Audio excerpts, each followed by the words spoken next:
Now, it does look like Game Week 11 might be quite a popular time for managers to use their wildcard. And if you're one of those managers, I've got a draft for you.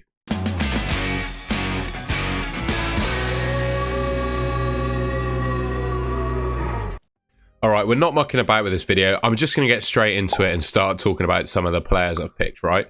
So what I've got with this video, there's one deciding factor basically on what your wildcard draft looks like.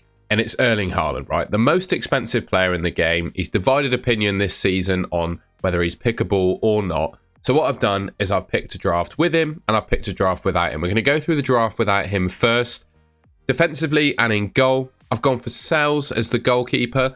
Honestly, I think he's emerged as probably the best cheap goalkeeper in the game. But, you know, I don't think I'd lose any sleep if you disagree and think with the fixtures he's got coming up, Newcastle, Arsenal, Ipswich, and then Man City away after that, they're relatively tough fixtures for Forest. So, you know, if you're of the mind that you could do better for a similar price or you have a bit more cash in the bank, maybe when you build this team, you could afford a more expensive keeper, feel free. I'm not going to lose any sleep over it. I'll pick Sels though, based on Forest's defensive record. You know, he's been really good so far this season, so I picked him.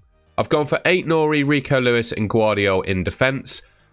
I honestly don't think that you can do much better than this at the moment. In terms of premium defenders, I think there's a real kind of lack of options that are performing at the moment. Guardiola is probably the best, although the fixtures for Man City do get a little bit tough, you know. Tottenham, well, Brighton first of all, Tottenham and then Liverpool after that. You know, you could conceivably see them conceding in those games. So if you fancy maybe Gabriel instead of Guardiola as well, that could work. You know, like for like replacement, same sort of price. I do think Rico Lewis is still good value to have in your team. Did unfortunately, of course, get benched in Game Week 10, but I don't see that happening for too much longer. I nearly fell off my chair then when I said that. And then I went for Aït-Nouri. He is on 4 yellow cards, but I just think his attacking threat, Wolves' fixtures coming up look really good. I think it's worth taking the risk. And the important thing, if you go for Aït-Nouri, is to pick a defender on your bench that you'd be happy to have starting. And for me, Ola Aina is one of those. And Dara O'Shea of Ipswich as well. Looks to be starting at 4 million. If absolutely desperately needed, I could go for Dara O'Shea if I needed to start him. And Aina as well, I'd be relatively comfortable if Aït-Nouri got booked and banned, right? So yeah, that's the defence so far. So I mentioned some alternatives to Guardiola. Also, some potential alternatives to Rico Lewis and Aït-Nouri if you fancied it. So what we've got here is the top defenders over the next 5 game weeks. You got Cash and Luca Dean up there, 2 Aston Villa defenders. Obviously, Aston Villa didn't do so well in Game Week 10, lost 4-1 to Spurs. But across the season, they've not been too bad. You know, both Dean and Cash come in at a decent price. Collins and Pinnock of Brentford. Brentford have got good fixtures, but they're yet to keep a clean sheet. Leif Davis of Ipswich, one of the most promising attacking defenders in the game. I think he's 2nd or 3rd in terms of total expected goal involvements for any defender in the Premier League. So he provides some decent attacking threat, but probably less likelihood of clean sheets. And then I actually do really quite like Mazwari of Man United. You know, new manager bounce, whatever. With Man United, they've got Van Nistelrooy at the moment. Will be Amorim soon. He's likely to play, I think, certainly with Luke Shaw looking like he's nowhere near a return from injury. So it's still going to be Dallo and Mazwari as the fullbacks for Man United, I think. The Man United fixtures do get better. They are a team that have proven they can keep clean sheets this season. I think they've got 4 or 5 clean sheets so far this season, all right? And yeah, I think he offers a little bit of attacking threat as well. So if you're looking for an alternative to Aït-Nouri because you don't like the risk of 4 yellow cards, or maybe you don't want to spend the money on Lewis as well, I think these are some good options to go for instead. All right, this midfield is just an absolute doozy, isn't it? Salah, Palmer, Mbeumo, Son, and Saka. The 5 best midfielders in the game, in my opinion, you can have in your team if you don't pick Haaland. Now, I don't think I need to say too much about these players. I made a wildcard video for Game Week 10, and this draft is very, very similar to that because ultimately I don't think the meta of the game has changed. The best players in the game are still the best players in the game this week, right? Some of these guys have not played yet at the time I'm recording this video. The Man United Chelsea game is literally just going on as I'm recording this. Spurs have played their game. Son got subbed off early, but I think it'd be fine for Game Week 11. And yeah, I just don't think I need to say any more about these midfielders. The best 5 midfielders in the game, and this is what you can buy if you don't have Haaland in your team.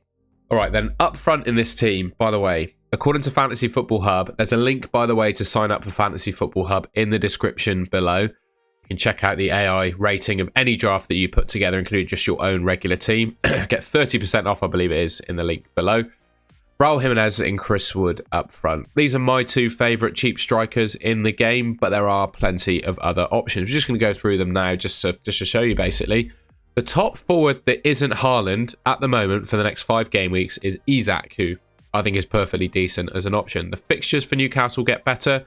He's likely to take penalties. We all know the quality of season that he had last year. He might have struggled a little bit at the start of this season, but I think the big sort of sample size of data he put up last season proves that he is a trustworthy asset, and it is just a matter of time before kind of he finds that goal scoring form again, in my opinion at least.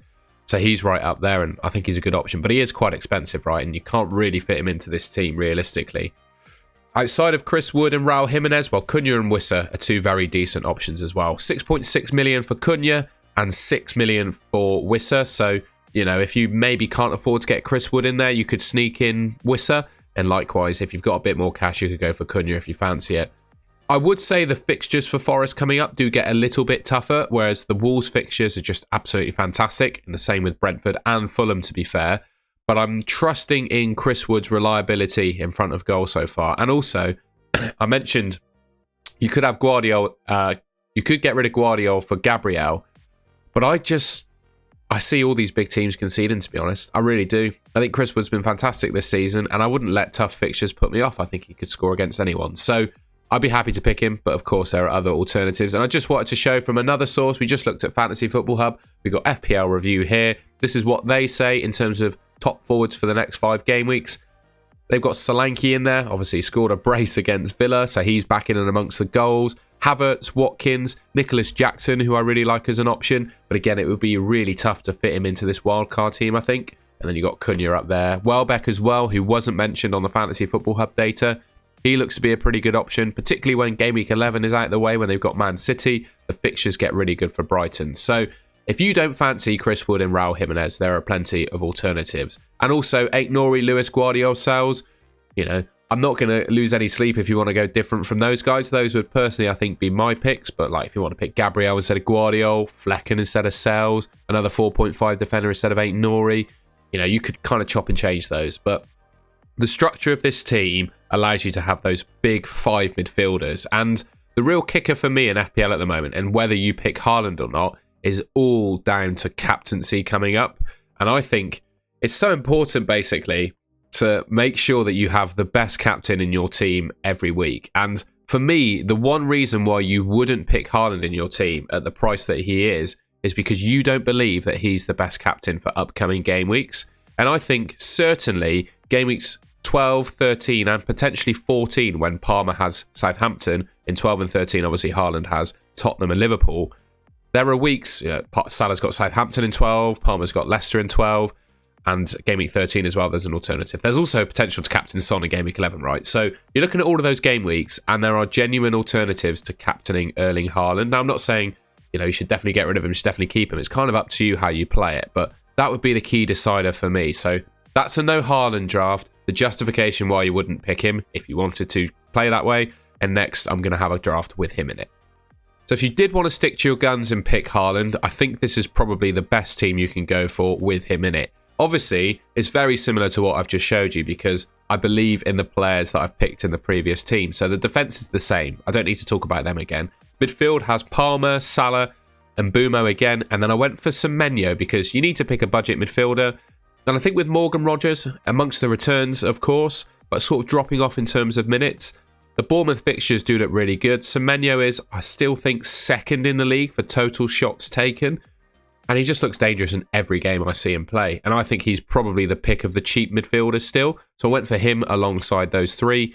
Haaland, Raul Jimenez and Wood up front. Like I said, I'm big on Chris Wood and Raul Jimenez, like I just said before. But there are alternatives if you fancy it.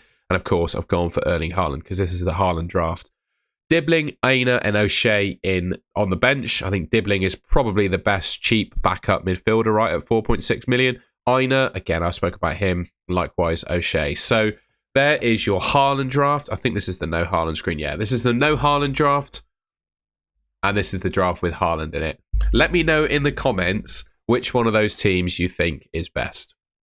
All right, and that's the end of the video. I hope you enjoyed that and found it useful. I thought, you know, with Haaland being such a hot topic, if I'm making a wildcard draft video, it's probably worth picking one with him in it and then picking one with him not in it. So that's what I've done here.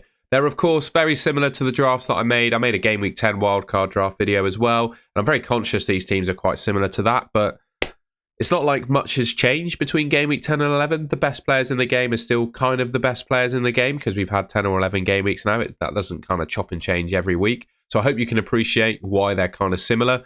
And yeah, if you did enjoy the video and found it useful, I'd really appreciate it if you could leave me a like rating. Let me know in the comments what you think of those teams. And if you haven't already, I'm closing in on 10,000 subscribers. I'd absolutely love to hit 10K by the next international break. I think that's a reasonable target to set. So if you haven't already, and I think 75% of people that watch my videos haven't yet subscribed, you can subscribe to the Goal to Goal channel, which should be just there on your screen. I'd really appreciate that. It's totally free. It's all I ask in return for making content for you guys. All right, I think that's everything. Thank you very much for watching, and I will catch you in my next video.